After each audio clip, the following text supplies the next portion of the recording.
Well, hello everybody. Welcome to the Cosmo Conception Study Club with me, the Underwater Witch. How do you like the sun rays coming in? I like that effect. So we're starting with question 1, name the 7 worlds. And you can find a chart right there in your book. There's a nice little chart, naming the 7 worlds. You can just mark it right down. Question, correct? Just like that. Or we can go in depth and start to understand the 7 worlds and how they operate. So that's what we're going to do here. So this video is, like the title probably told you, question the physical world. The lesson is called The Visible World, an introduction. Sorry. But people here are just my friends anyway because, hi everybody. So I can be dorky in here. Okay. So we're going to explain the visible and the invisible worlds, and in a later video I'll go into how these 7 worlds are named throughout different religions in history, and that's something that we don't do with the fellowship, but I'm doing it because for clarification's sake people want to know and it's helpful. It's it's important to know that we're all kind of saying the same thing. We just all say it differently. But I'm not doing that in this class. So in this class, we're just going into the physical world. So if you have any questions, go ahead and pause the video, write down your question, bring it to the study club. If I go too fast, I don't know, like, which you need to do your hair or something like that, you can say that too. Or if I get something completely wrong, please bring that too, because you never know, people get things wrong. I do have a fact checker called a computer, but computers get stuff wrong sometimes. They do make mistakes. So let's go.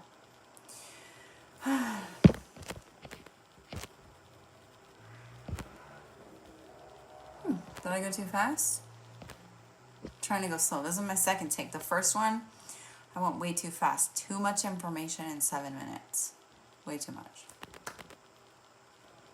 So the visible and the invisible world. So this question introduces the concept that the universe is not just a physical realm or physical experience that we have every day, but it includes multiple layers or multiple dimensions of existence. And each world, or each realm, as I call Ontario Island, represents different states or conditions of matter or consciousness. Different states of consciousness, I know. So it's always not like this. It's true. It's not always like this. So when we know that, we can expand our conception beyond what we know as tangible, what we can experience here, right? We know there's more to this. So in spiritual and mystical and philosophical traditions, the universe is often described as being comprised of different worlds that exist beyond our ordinary sensory perceptions. And these worlds sometimes are numbered 7. With the distinction of one that's numbered 5, but then 2 are split up, so it's still 7. And all of these layers of consciousness and reality have its own unique characteristics and inhabitants. And this concept really helps us to understand the complexity of our cosmos that we live in. And it provides a framework for the evolution of soul that we're unfolding in our existence. What did I mean by 5? Well, we'll get into that in that other video. Remember I said that? I know I'm talking about 2 different videos at the same time. I'm sorry. So the first world is the physical world, right? It's the most obvious. This one, where I am. You are here. You remember that? Yes, thank you, Jean Capizin. This is the most familiar to us, the tangible environment we interact with every day.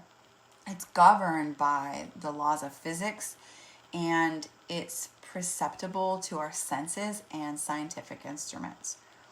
So this world is where our immediate physical experiences and material life occur, including everything from ecological systems on Earth to physical bodies we inhabit. And you're like, Jade, why are you explaining what it's like to be human? This is ridiculous. Trust me, it's important.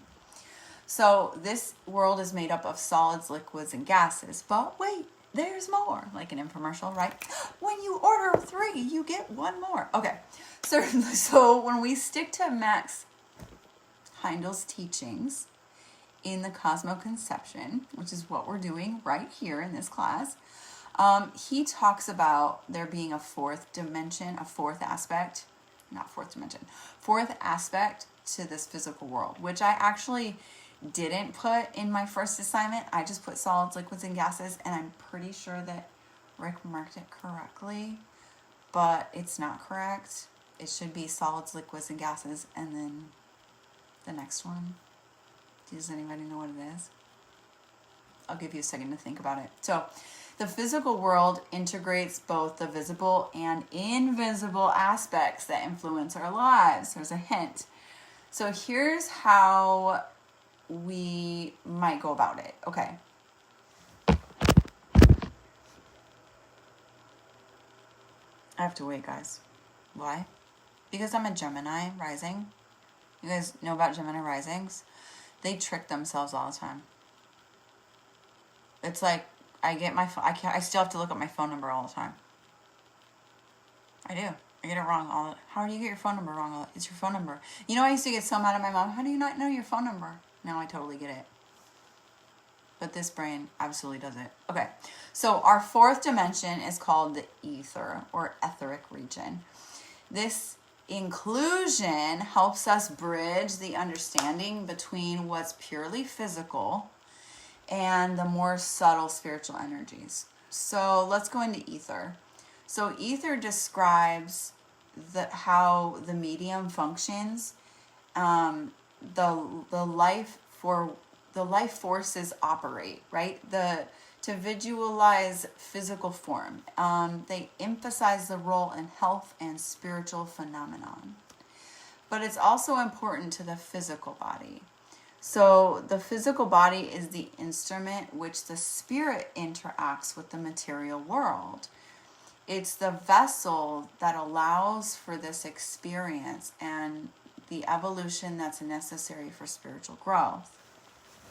So it's interesting because we have solids, liquids, and gases, but without ether, without the etheric world, we wouldn't be able to spiritually grow, to spiritually evolve, which is the whole point of being here on earth. So it's almost like the ether, the etheric, is more important than solids, liquids, and gases, right? More important than Jupiter. Jupiter's made of gas, right? I don't know about that, Jade. But it's true. That's what Heindel's saying. So I didn't write the book. Heindel did. According to Heindel, these interactions are crucial for the evolution of consciousness and the eventual perfection of the human being. Perfect. I didn't know we were going for perfect. Everybody's telling me all the time, Jay, don't try so hard. We're going for perfect, I guess. So we got invisible forces on this plane, and they influence not just the invisible density, but the progression of humanity as a whole. But then we have moral and ethical implications about this. So the Rosicrucian perspective on the responsibility that comes with a physical existence is Heindel emphasizes the moral growth and necessity of developing virtues as an integral part to spiritual evolution. In this physical world, we have repercussions that extend beyond our immediate, affecting the individual's spiritual understanding or spiritual standing in evolution across lifetimes. I know. So really, in conclusion, we're here. We're made of solids, liquids, and gases. But wait, there's more. There's this etheric world that bridges our spirit with our actual evolution, which is just amazing. And I've studied spirituality for a long time and never heard it explained like that, and it makes so much sense. And I can't tell you how many classes I've sat through where they're talking about the etheric, and I'm just like, well, one day I'll get this. But I think I finally got it because I explained it to you guys, so hopefully you understand too. And if you don't, let me know. Bring it to study club and we'll talk about it some more.